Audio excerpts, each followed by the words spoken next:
Então, hoje nós vamos falar sobre neurologia do trigêmeo mais uma vez, só que falando sobre como reconhecer essa dor que paralisa, para poder sabermos se o diagnóstico que nós temos, de acordo com os sintomas que sentimos, se eles são compatíveis mesmo com neurologia do trigêmeo ou não.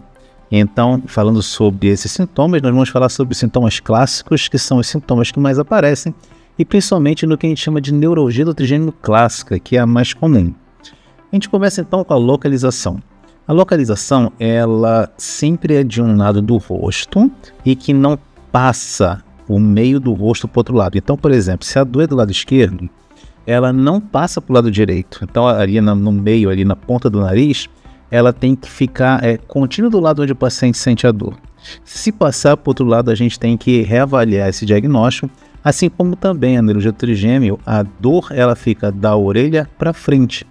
Se o paciente tiver também dor da orelha para trás, mesmo que tenha dor na parte da frente do rosto, esse diagnóstico tem que ser reavaliado, sim. Em relação à duração, as crises, aqueles momentos mais fortes que o paciente apresenta de dor, eles geralmente duram de segundos até 2 minutos.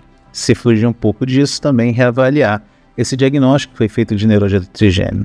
Há também uma característica bem importante da neurologia trigeminal clássica, que é ter um período de alívio entre as crises. Então, a neurologia trigêmea é caracterizada classicamente por ter crises, por ter aqueles episódios súbitos de dor que começam de uma hora para outra, mas entre essas crises, o paciente fica sem sentir dor, ele fica com um período de acalmia, que chamamos. Outra situação também é que essas crises, esses momentos de dores mais intensas, eles podem ser iniciados, podem ter como gatilhos mastigar, falar, um toque do vento no rosto, escovar os dentes e até mesmo barbear. Então notem que são situações que normalmente não causariam dor, mas que podem desencadear uma dor terrível, essa dor do trigêmeo. A dor tem características de ser como choque elétrico, fisgada, facada, entre outros descritores, E outra situação também muito importante é que o paciente não tem déficit neurológico, o paciente não fica sem sentir a localização onde ele tem a dor, ele não fica sem conseguir movimentar, por exemplo, a mandíbula, sem conseguir movimentar a pálpebra, entre outras coisas. Eu espero então, com relação a isso, que a gente possa fazer o diagnóstico.